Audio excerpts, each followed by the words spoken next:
যাতে উত্তরপাড়ার মানুষ বেনারসে ঘুরতে গিয়ে বলতে পারে গর্ব করে, আরে এরকম ঘাট তো আমাদের ওখানেও আছে। আমরা এখানে লাইট অ্যান্ড সাউন্ডের ব্যবস্থা করছি সপ্তাহে একদিন প্রতি সোমবার, কারণ বাবার দিন, সোমবার দিন গঙ্গা আরতির চেষ্টা হচ্ছে। সিকিউরিটিটা সব থেকে ইম্পর্টেন্ট। খুবই ভালো লেগেছে যে এমএলএ সাহেব যেদিন থেকে এমএলএ হয়েছেন ওনার মাইন্ডে এই কথাগুলো চলছে যে আমাকে কোন্নগরের উত্তরপাড়ার হিন্দু মোটর এই এলাকার যে ঐতিহ্য ওকে ফিরে আনতে হবে।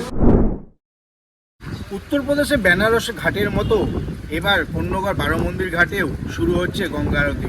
বিধায়ক দীপাঞ্জন চক্রবর্তীর হাত ধরে আজকে পরিদর্শন করলেন এলাকার বিশিষ্টজনেরা। আর কয়েকদিনের মধ্যেই এই বারো মন্দির ঘাট থেকে শুরু হবে সন্ধেবেলায় গঙ্গা আরতি।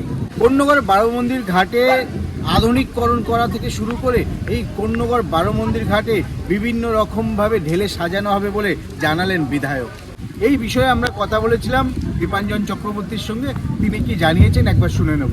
আমার সঙ্গে ওয়েলনেস গ্রুপের চেয়ারম্যান রয়েছেন সুশীল ওঝাজি। কারণ আমি যখন এখানে এই উত্তরপাড়ায় পা দেই, তো এইগুলো যখন দেখি আমি সত্যি আমার দুঃখ হয়। দেখো, হিন্দুস্তান মোটর, হিন্দ মোটর যেমন ধ্বংস করেছে তৃণমূল সিপিএম, এমনি এই যে ঐতিহ্যময় যে জায়গাগুলো এইগুলো সব শেষ করেছে।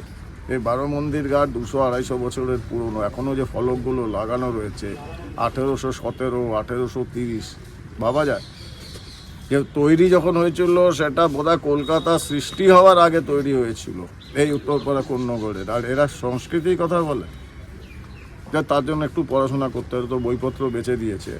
এখন ব্যাপারটা হচ্ছে এটা একটা বড় প্রজেক্ট। আমরা এখানে 3টে জিনিস দেখছি। এক হচ্ছে সেফটি, কারণ এখানে বেশ কিছু মৃত্যুর ঘটনা ঘটেছে, এখানে ঘূর্ণি রয়েছে। তো বেনারসে যেরকম ঘাটগুলোকে ঘিরে দেওয়া হয়েছে, যে ওই পন্টুনের পিলার মতো করে চেন দিয়ে, যাতে দেখতেও সুন্দর লাগে এবং কেউ ভেসে না যায়, সেরকমভাবে এটাকে ঘেরা হবে। সেফটিটা আগে। সেকেন্ড, মানুষের সুবিধা।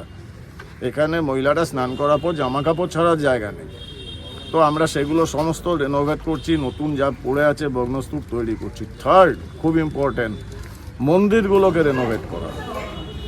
তো মন্দিরগুলোকে রেনোভেট করা হবে। এত পুরনো মন্দির, সেটা লাইটিং হোক, বিল্ডিং স্ট্রাকচার হোক, পেন্টিং হোক।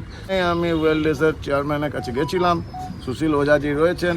And I am really glad যে উনি এক কথায় বলেছেন যে আমরা এর সঙ্গে থাকি, কারণ উনিও ধর্মপ্রাণ মানুষ। 12খানা শিব মন্দির আর তার এই ভগ্নদশা, উনি বলেছেন আমি সঙ্গে আছি। তাই আজকে আমরা এসেছি এবং খুব দ্রুত গতিতেই আমাদের কাজ চলছে। 1 সপ্তাহ আগে মিটিং হয়েছে আমাদের, আর 1 সপ্তাহের মধ্যে উনি নিজে চলে এসেছেন এখানে দেখতে। আর কি বেনারস যাওয়ার প্রয়োজন পড়বে না এখানকার মানুষের? বেনারস তো বেনারস, ওখানে বাবা কাল ভৈরব রয়েছেন, কাশী বিশ্বনাথ রয়েছেন। ও তো বেনারস সংকট মোচন রয়েছেন। কিন্তু ঠিক আছে, বেনারসের ছোটো ভাই তো হতে পারি, তো সেটা আমরা চেষ্টা করছি যাতে উত্তরপাড়ার মানুষ বেনারসে ঘুরতে গিয়ে বলতে পারে গর্ব করে, আরে এরকম ঘাট তো আমাদের ওখানেও আছে। এটাই আমাদের। কি কি চিন্তা ভাবনা নিলেন এই ঘাটকে নিয়ে? না, এগুলো আমরা অনেক কিছু করছি। আমরা এখানে লাইট অ্যান্ড সাউন্ডের ব্যবস্থা করছি সপ্তাহে একদিন প্রতি সোমবার, কারণ বাবার দিন, সোমবার দিন গঙ্গা আরতির চেষ্টা হচ্ছে। সিকিউরিটিটা সব থেকে ইম্পর্টেন্ট। এবং সিকিউরিটি, এই যে বাগানগুলো, এত জমি, এটা প্রপার ল্যান্ডস্কেপ ইত্যাদি, এগুলো একটা ওভারঅল প্ল্যান। এটা এমন না যে 7 দিনে আসলাম ওই নীল সাদা রং করে দিয়ে চলে গেলাম, সেটা হবে না। তো সাস্টেনেবল ডেভেলপমেন্ট আমরা বিশ্বাস করি, এটা থাকবে। এই বারো মন্দির ঘাটে আধুনিকরণের পাশে তিনি থাকবেন আগেও জানিয়েছিলেন এলাকারই এক শিল্পপতি সুশীল ওঝা। তিনি আজ এমএলএর সঙ্গে, অর্থাৎ এলাকার যে বিধায়ক আছে দীপাঞ্জন চক্রবর্তী, তার সঙ্গে এই বারো মন্দির ঘাট পরিদর্শন করলেন এবং তিনি কি জানালেন একবার শুনে নেব। আমরা এখানকারই, আমার জন্ম, আমার বাবার জন্মও এখানে। কোন্নগরে 180 বছর পুরনো আমাদের এই প্রতিষ্ঠান, 180 ইয়ার্স ওল্ড। নিশ্চয়ই এই মাটি থেকে, এখানকার সংস্কৃতি থেকে, এখানকার মানুষ থেকে, এখানকার হাওয়া বাতাস থেকে আমার একটা অ্যাটাচমেন্ট আছে।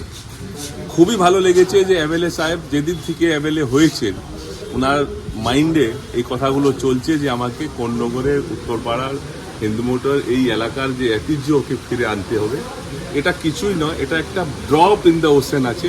উনি যত বড় কল্পনা নিয়ে রেখেছেন তার মধ্যে একটা উঞ্জুরি জল আমরা দিচ্ছি, এর বেশি কিছুই না।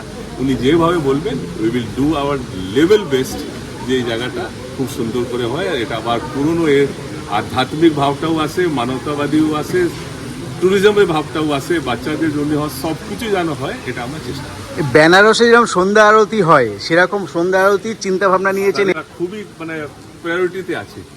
উনি বারে বারে বলছেন যে বেনারসের মতন আমরা যেইভাবে বেনারসের বিকেলে আরতি হয়, আশা করি ভালোই হবে।